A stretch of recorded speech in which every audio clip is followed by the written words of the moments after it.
Hello and welcome to today's Stress and Self-Care Webinar for students, presented to you by the Talking Rooms. So the agenda for today's session, first of all, I'm going to introduce myself, and then we're going to be talking about stress, glorious stress. So what is stress? Then we're going to look at some stress busting techniques, and then I'm just going to invite you to think about how you might implement some of that. What might you do differently in the future to just help manage those feelings of stress? So, my name is Sian. I'm a psychotherapist and I specialise in cognitive behavioural therapy. So, I work with people and help them to manage a number of difficulties and problems, and I have a particular interest in stress. And I work for the Talking Rooms. So stress. What is stress? Well, here we see some key facts. So stress is our normal emotional and physical response to pressure. And everyone experiences some degree of stress in their lives from time to time. And stress can be both good and bad. So good stress helps to motivate us to accomplish tasks, to do them well, and to concentrate on activities. So perhaps we've got some homework and it's due in tomorrow, and that added stress can help to motivate us to get that work done. So that can be sometimes quite helpful. However, stress can become bad when we experience too much of it. And bad stress is not good for our mental or physical health. So when stress persists, it can cause some quite serious knock-on effects. So it can cause things like depression, physical pain. It can stop us from sleeping. It can cause digestive issues. It can make us feel isolated and lonely. And it can also change our diet and impact our weight. And in some serious cases, can lead to heart disease. And in the UK, stress negatively affects around 1 in 5 people, and more people go to the GP, to the doctors, with stress than any other health condition. So it is a serious condition and it can become more serious over time. So what types of things cause stress? Will change depending on us and our circumstances, but really there are kind of three key areas or top causes of stress. So the first area is work or study related stress. So this might be when we feel unhappy at school, or if we have got a particularly heavy workload. So perhaps we've got a lot of homework to do, a lot of coursework to do. Perhaps we're studying for exams, and so we're finding ourselves a bit overwhelmed with the amount of work that we have to do for study. It could be bullying or harassment at school. It could be that we feel that we don't have any support at school or anyone to talk to. So study stress. Then we have those life stresses, those things that happen in life that can cause us to feel stressed. So this might be a breakdown in a relationship. So perhaps we fall out with a friend or a loved one. Perhaps the death of a loved one. That could be very, very stressful. Moving home or starting a new job can be all very stressful. And then finally, we've got psychological stress. And this certainty. And at the moment, with the current pandemic, we're seeing it. So we're unsure about when we can start to see our friends and family again. We're not sure what's going in the future. And that uncertainty can cause a lot of stress. So they're the top three causes of stress. And so perhaps if you are feeling stressed, a good place to start is, where is the stress come from? What's causing that stress for me? Because once we've identified the causes of the stress, then perhaps it will be easier to do something about it and also to be able to preempt it in the future. Feel stressed. Often our body keeps the score. It's our body that will tell us that we are stressed because we will feel it in the body. Now, in the short term, stress makes us feel worried. It gives us that nervous feeling in the tummy, almost like we're unable to switch off. If we feel stressed, our heartbeat tends to increase, so our heart beats, the mechanism is kicking in and the body's preparing us to either fight or run away because there's this fear. And so the heart beats faster, it pumps the blood around the body to prepare the muscles. And also what happens is that we start to breathe more heavily, we take in more oxygen. And that can, when that fight or flight mechanism kicks in to prepare us to run away or stand and fight the thing that we fear, that can cause we get a bit of an upset tummy. And often when we feel stressed, another impact in the short term is that our skin can become sensitive. It can also cause problems between the sheets. And quite often, what we find when we're stressed is we carry a lot of that in our muscles. So our muscles feel very tense. And later, we'll see an exercise that's aimed at helping with that particular symptom of stress. So in the short term, the physical symptoms of stress are quite manageable. However, if stress goes unchecked and is around for a long time, then these symptoms can become more difficult to manage. They can become more serious. So in the long term, stress can cause us to have tension headaches and migraines. It can lead on to serious mental health problems such as depression and anxiety. It can cause quite serious heart problems and trouble with breathing. It can lead to things like panic attacks and hyperventilation.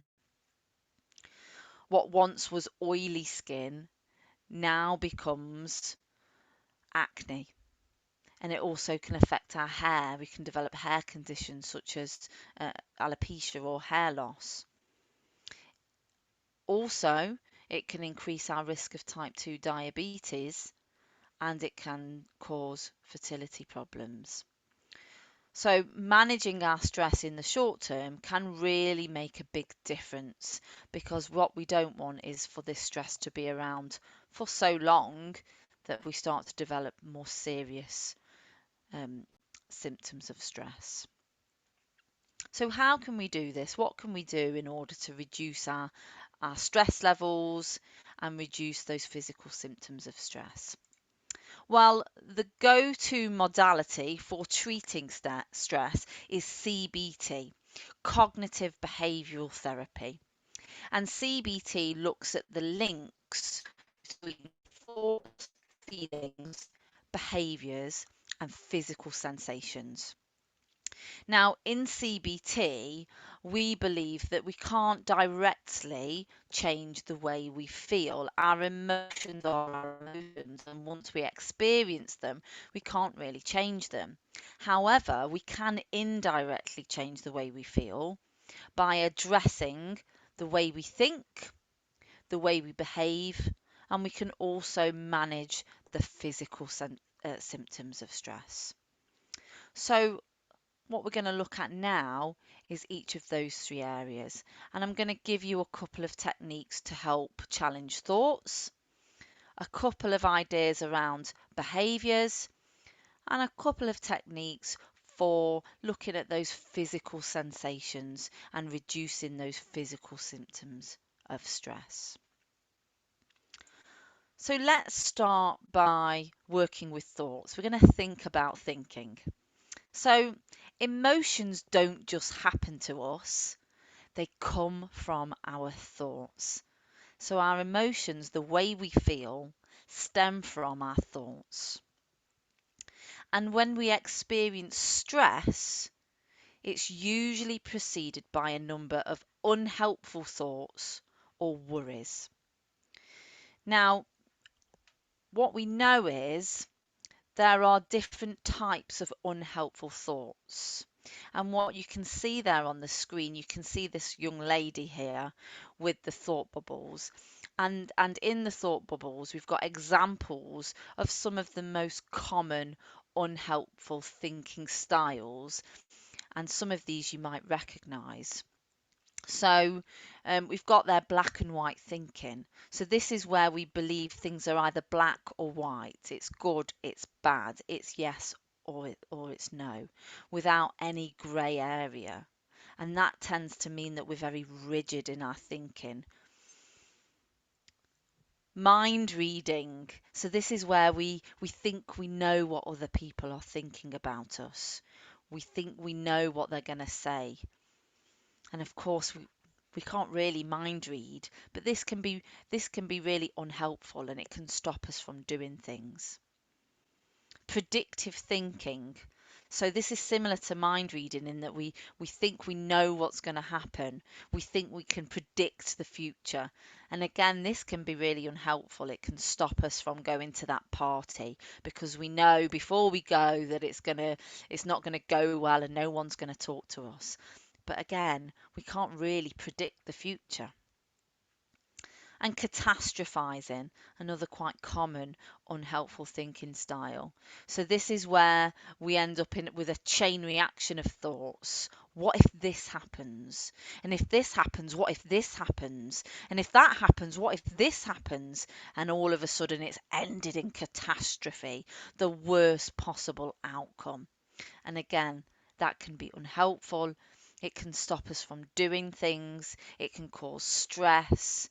And so, when we find ourselves engaging in these unhelpful thoughts, when we're worrying too much, then we need to start challenging that because otherwise it can lead to those feelings of distress and feelings of stress. So, to help you understand this a little bit better, what I'm going to do now is read you a story about the poisoned parrot, just to help us think about thoughts and the way that unhelpful thinking can get in the way for us. So, the poisoned parrot. So, imagine you're given a parrot. This parrot is just a parrot. It doesn't have any knowledge, wisdom, or insight. It's bird-brained after all. It recites things, parrot fashion, without any understanding or comprehension. It's a parrot. However, this particular parrot is a poisoned and poisonous parrot, specifically trained to be unhelpful to you, continuously commenting on you and your life in a way that constantly puts you down, criticizing you. For example, the bus gets stuck in a traffic jam and you arrive at work 5 minutes late. The parrot sits there saying, "There you go again, late. You just can't manage to get there on time, can you? So stupid. If you'd have left the house and got the earlier bus, you'd have arrived with loads of time to spare and the boss would be happy. But you, no way. Just can't do it. Useless. Waste of space. Absolutely pathetic." Now, how long would you put up with the abuse before throwing a towel over the cage or getting rid of the parrot? Yet we can often put up with the thoughts from this internal bully for far too long, decades. We hear that parrot, believe that parrot, and naturally we get upset. That then affects the way we live our lives, the way we behave towards others, how we are, what we think about others, what we think about the world, and how we think and feel about ourselves. However, we can learn to use the antidote. Just notice that parrot and cover the cage. There's that parrot again. I don't have to listen to it. It's just a parrot. Then go and do something else. Put your focus of attention on something other than that parrot. This parrot is poison though, and it won't give up easily. So you'll need to keep using the antidote and be persistent in your practice. Eventually, it will get tired of the towel, tired of you not responding. You'll notice it less and less. It might just give up its poison as your antidote overcomes it, or perhaps fly off to wherever poisoned parrots go.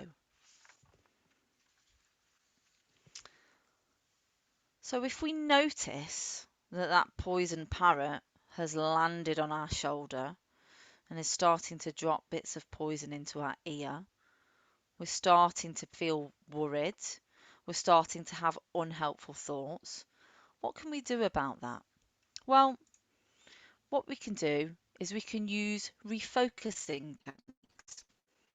So a refocusing technique is any activity that you engage in to redirect your mind away from the unhelpful thought or worry.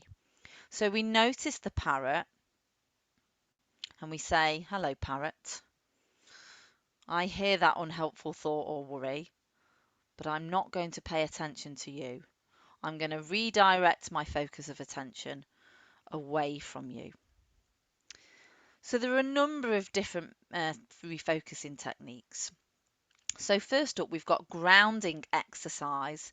I'll give you an example of this in a moment, but essentially this is where we focus our attention on the here and now, in the present moment. So we pay attention to what's going on around us.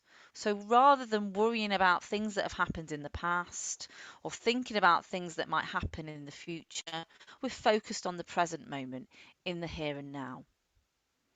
The next one is categories. I really like this one. This is where you name as many items in a category as you can. Now, the category could be anything. It could be animals, it could be colours, and you just sit and name as many things in that category as possible. Another way to do it is to work through the alphabet. So, for example, if you chose colours, you could say A, aqua, B, brown, blue, beige, and so on. And by doing that, we're no longer listening to the parrot, we're focused on listing the items in the category. The categories is great, but it may not be long lasting enough. Once you finish, the parrot might come back. So another refocusing techniques that you can use are mental exercises, and these are essentially a workout for the brain. So they tend to be a little bit more challenging. We've really got to engage the brain. So I've got some examples here, but a quick Google and you'll find lots and lots of different mental exercises. But the first one I've got there is counting backwards from 100 by 7. This is, challenging, and it will keep the brain focused. You could spell your name and the names of 3 other people backwards. Name all your family members and their ages and one of their favourite activities. You could read something backwards, letter by letter, and practice for at least a few minutes. You could think of an object and draw it in your mind, or even in the air with your finger. And then the last one, I really like this one, is thinking of your favourite poem or song and just reciting that in your mind. Or perhaps you could put the radio on and sing along, maybe even have a little boogie. So let's have a little look and let's have a go at one of these refocusing techniques. I'm going to share with you now a grounding exercise. This is the 5, 4, 3, 2, 1 grounding exercise. And this is designed to just ground you in the present moment. So first of all, what I want you to do is just to look around the room that you are in and just list 5 things that you can see. So look around and list 5 things that you can see.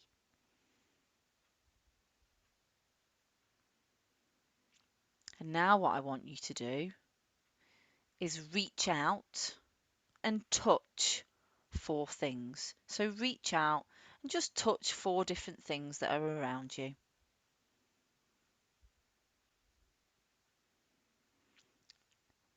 And now what we're going to do is listen for 3 different sounds.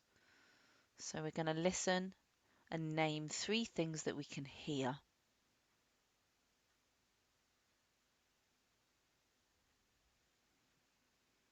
Number 2, we're going to try and smell 2 things.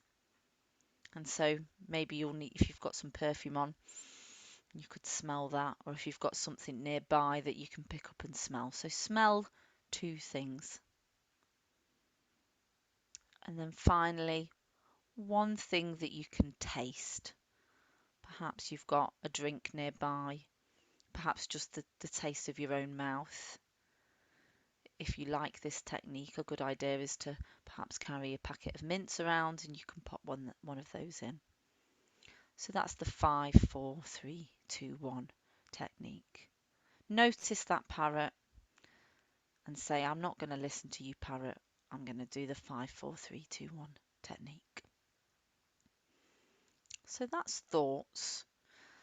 We're going to move on now to think about behaviours. So working with behaviours. So changing our behaviour, the things that we do, can improve the way we feel and reduce stress. So often when we feel stressed, we will engage in behaviours that are unhelpful, that actually keep the stress going, keep the stress around for longer, or perhaps even make it worse. And these are known as unhelpful coping strategies. So, for example, if we feel stressed, we might spend a lot of time on social media to try and distract ourselves. And whilst in small doses that might be okay, we're not really looking at the root cause of the stress. And so the stress is still, the thing causing the stress is still going to be there when we come off social media. And actually, a lot of things on social media can cause stress. So that could be quite unhelpful. Overeating is another example of an unhelpful coping strategy. So we feel stressed, so we eat lots of food, and we feel like that gives us comfort. But again, it doesn't address the real issue. The thing causing the stress is still there, and it can have a negative impact on our weight and on our body.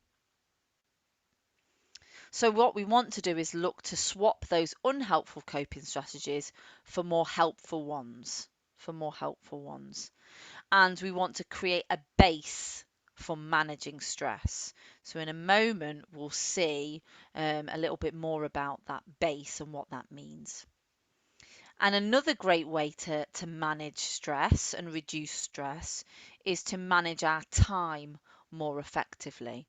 And again, what I'll be doing is I'll be sharing with you a time management technique that we can use to help manage our time effectively. So let's now look at this idea of creating a base for managing stress. So balance out our stress base. And that's important. Remember that acronym BACE. So the body is a wonderful thing. It's very clever, it's intelligent, and what our body does is it can create and release chemicals that make us feel happy. I like to call these chemicals the happy hormones. So there are things that we can do, everyday things that we can do that can help to release these happy hormones, which will make us feel happy and reduce our stress levels. So there are four key hormones that make us feel happy. So first of all, we've got serotonin. And serotonin helps to stabilize our mood. Now, serotonin is produced in the gut. So, what that means is if we can eat healthily and take care of our body, then it's more likely to produce that serotonin, which will make us feel happy. Then we've got dopamine. So, dopamine is known as the reward chemical, and this is released in the body during pleasurable activities. So if we engage in activity which we enjoy and where we get that sense of achievement, then that dopamine will be released and we'll feel happy. Then we've got oxytocin. This is called the love hormone. And this is released during sex, childbirth, but also when we connect with others. So when we spend time with people that we love, our friends, our family, people in the community. And then finally, endorphins. So these are known as the painkiller hormone, and this is released after exercise. Whether you've ever been out for a run or you've been to Zumba or whatever it is, you've been playing football, and afterwards you get that kind of rush feeling, you feel really happy, and that's the endorphins being released. So, in order to get a lot of these hormones in the body, we can do four things. First of all, B for body care. So, take care of our body, exercise, eat well, drink lots of water, and get plenty of rest. Do things that involve achievement. That can include work, it can include chores and study. C, connect with others, spend time with friends, families, even pets. And then E, enjoy. Do the things that you enjoy, the things that you get pleasure from. So create that base for stress.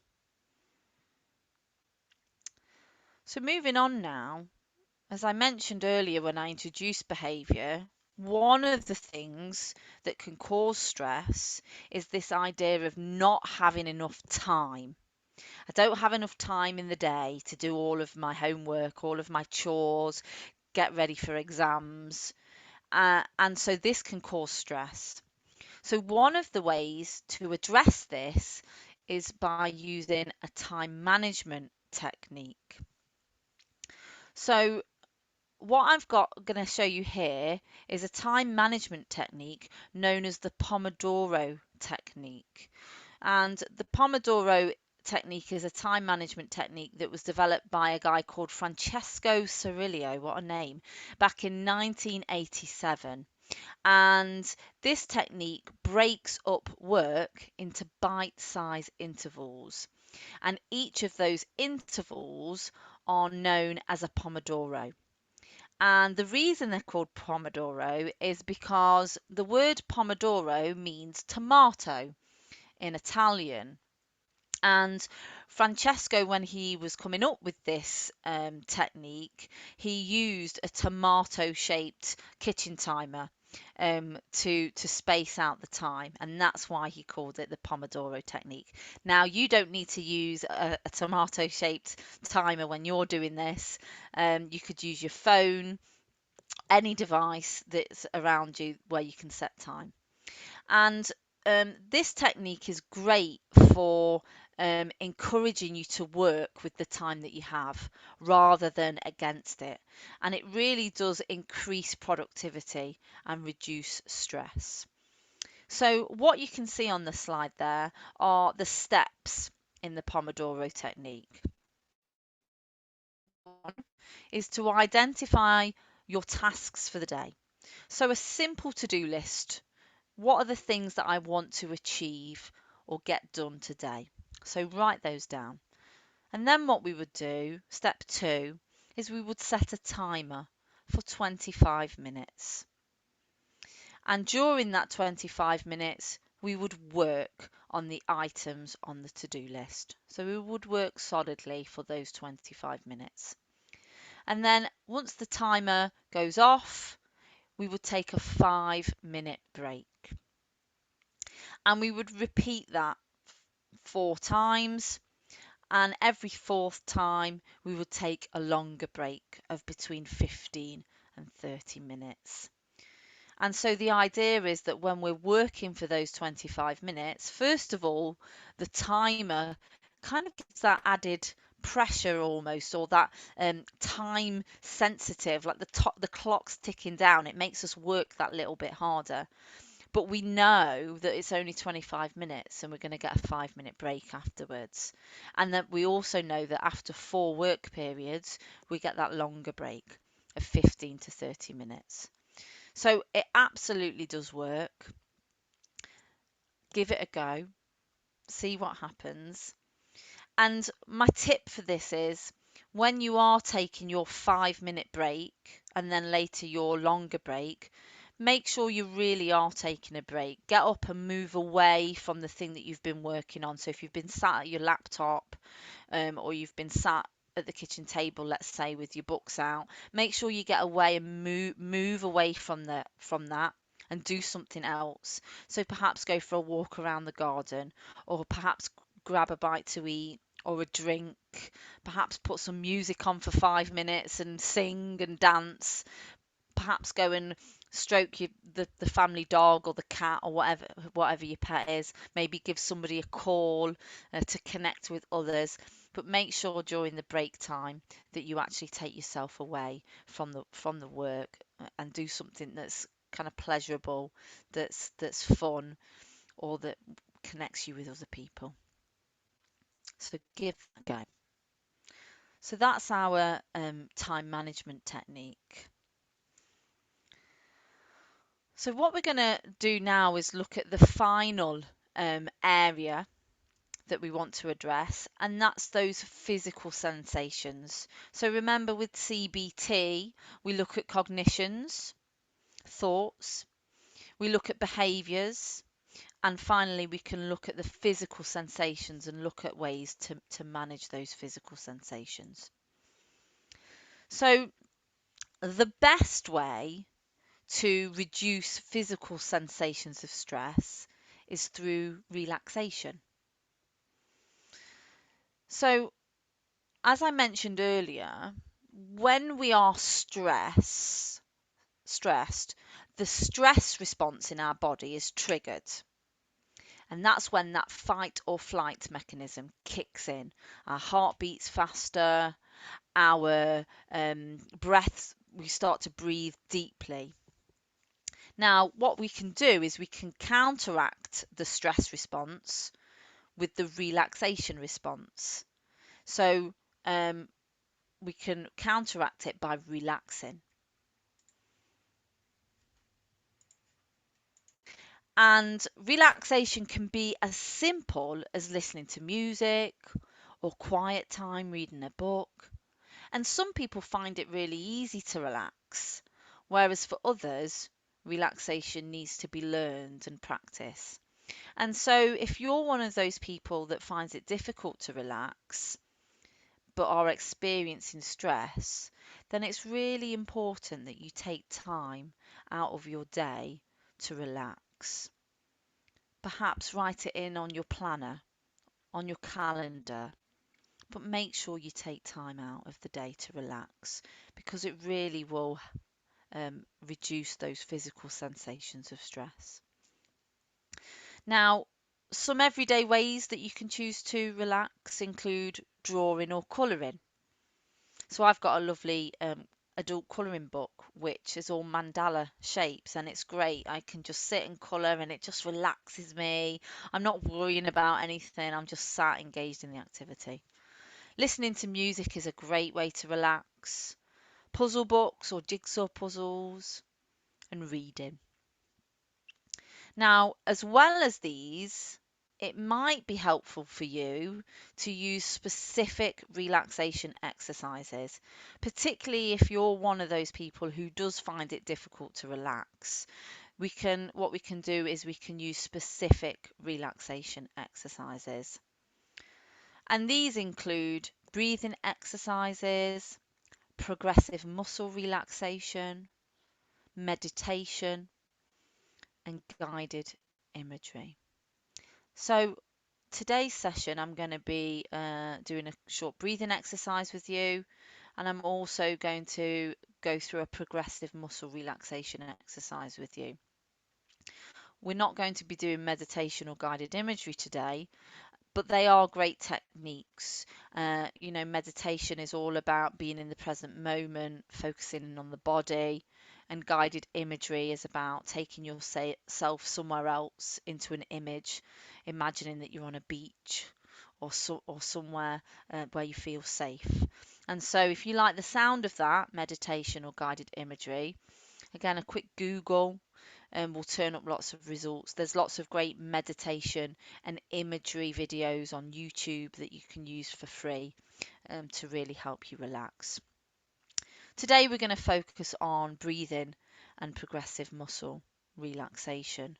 So breathing exercises are one of the most overlooked yet most effective stress management tools.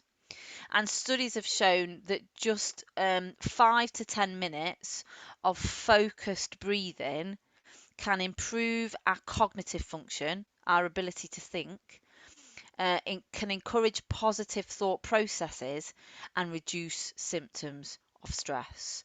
So 5 to 10 minutes each day can have a massive impact on our stress levels. So what we're going to do now is just a 1 minute breathing exercise just to introduce you to this idea of focused breathing. So I'm going to be sharing with you just a short YouTube video on breathing, and what you're going to see is a shape. And as the shape expands and gets bigger, we're going to be breathing in, we're going to be inhaling, and our lungs will be getting bigger. Just as the shape gets bigger, our lungs will expand to take in the breath. And as the shape gets smaller, that's when we will exhale, we will breathe out. Let me play this simple breathing meditation for you now.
And there we are. Just a very simple breathing exercise. Um, and if you enjoyed that, then there are many breathing exercises that you can find for free on YouTube. There's also different apps that you can also download for breathing exercises.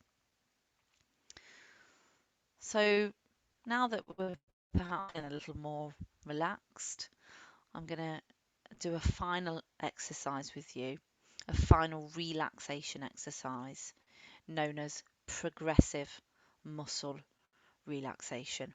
Now, I am going to be using a script and reading through this for you. And if you enjoy this exercise, then you should be able to just simply take yourself through it without the need of a script. But if you find that you're kind of forgetting or getting a bit stuck, and again, if you Google progressive muscle relaxation, you'll find these available for free on the internet. Now, it might feel a bit strange at first, a bit weird, but bear with me because they're a great exercise and really can help to reduce the amount of stress and tension that we hold in the body, in the muscles. Now, as we move through this exercise, what I'm going to be doing is I'm going to be asking you to just tense and hold the tension in certain areas of the body and then release the tension and relax. Now, as I do that, just be aware of the body and please don't overstrain, particularly if you've got an existing injury. Um, Please, if you get to that part of the body, please don't overstrain. We don't want to be causing any injuries. This is a relaxation technique, so it should feel good. So only tense as hard as you want to go. So let's start by just getting into a nice, comfortable position. And if you're comfortable doing so, then close your eyes or just lower the gaze. And let's begin by taking a deep breath and notice the feeling of air in your lungs and release the breath. And again, another deep breath. And this time, just hold the breath for a few seconds and then release. And now another deep breath and hold it just for a few seconds and release the breath. And now just breathing normally. So I'd like feet, and I want you to begin to tense your feet by curling your toes and arching your foot, and hold the tension in your feet. Notice what it feels like. So tense for 5, 4, 3, 2, 1, and now release the tension in your foot. And just notice that new feeling of relaxation. Next, I want you to begin to focus on your lower leg. Tense the muscles in your calves and hold them tightly, paying attention to that feeling of tension. And hold the tension for 5, 4, 3, 2, 1. And now release that tension from your lower legs. Again, notice the feeling of relaxation. And remember to just keep breathing normally. Next, release the muscles in your upper and pelvis. And you can do this by tightly squeezing together your thighs. And make sure you feel that tenseness without going to the point of strain. And just again, hold the tops of the legs tensely for 5, 4, 3, 2, and release. And just feel that tension leaving the muscles. Now we're going to move to our stomach and our chest. And you can do this by sucking in your stomach and squeezing that. So suck in the tummy and hold that for 5, 4, 3, 2, 1, and release. Just let your body go limp. Let yourself notice that feeling of relaxation. And next, we're going to tense the muscles in the back by bringing our shoulders together behind us, and just hold them tightly, as tense as you can, for 5, 4, 3, 2, 1. And now relax. Release that tension. Maybe just shake it off. Move the shoulders to let that tension just just leave the body. And now we're going to tense our arms all the way from our shoulders to our hands.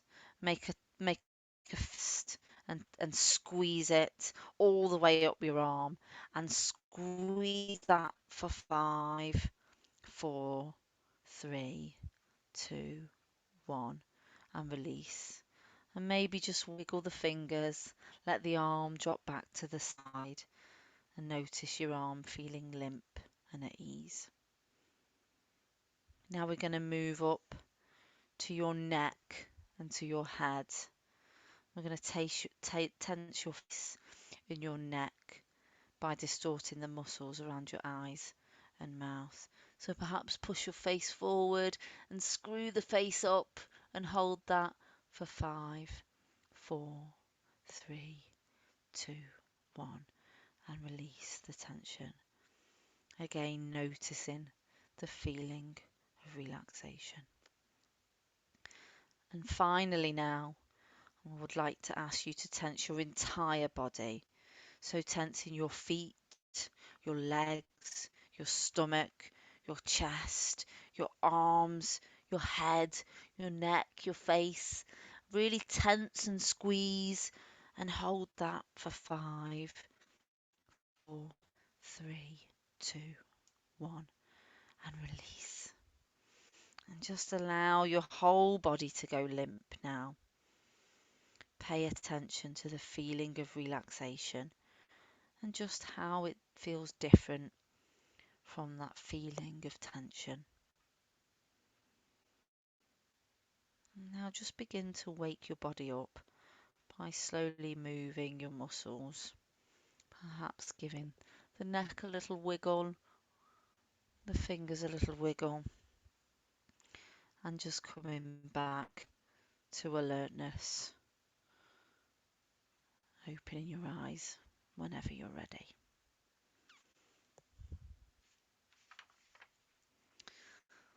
So a bit of progressive muscle relaxation there. I really like that. I did find it a bit strange the first few times that I did it, but after I'd practiced for a while, I really did. I do enjoy it. I often do it at night before bed. I think it's a really good way to just release the tension that I've had in my body throughout the day, and that then enables me to fall asleep more quickly. So it's a good one, but it will take a little bit of practice. So if you've enjoyed it, I encourage you to stick with it and practice it. So just finally, planning for the future. So as Henry Ford said, if you always do what you've always done, you'll always get what you've always got. And so what did he mean? Well, if nothing changes, then nothing changes. If we don't do anything about our stress levels, if we don't start to think differently, behave differently, or address some of the physical sensations through relaxation, then we'll continue to feel stressed. And as we saw at the beginning, if we continue to feel stressed and those stress levels continue to rise, then that can have some quite serious impacts on us. So think about what you've enjoyed today and think about what you might do differently in the coming week. And perhaps just take this moment to set yourself a little target. And maybe it's that you're going to use the Pomodoro technique tomorrow. I'm going to start tomorrow. Or maybe it's that you're going to spend 10 minutes each day doing a breathing exercise. Perhaps you want to put down Facebook and Insta and spend a bit more time connecting with friends by giving them a call. or perhaps you want to go and spend 10 minutes playing with your cat or your dog.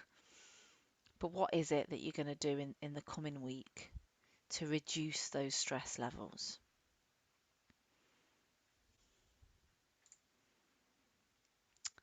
So thank you for listening today. Um, Times are tough, and sometimes we need some additional support. Sometimes we need some additional support, and it's okay to not be okay. But we need to make sure that if we need some support, that we ask for it, that we reach out for it.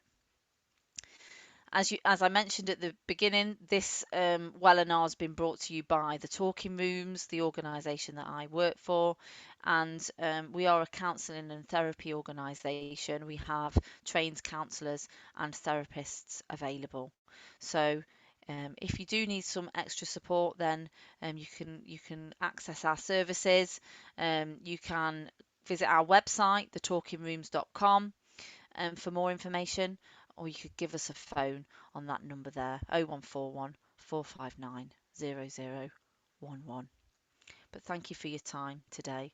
And remember, if nothing changes, then nothing changes. So, what are you going to do differently in this coming week to manage those stress levels? Thank you very much.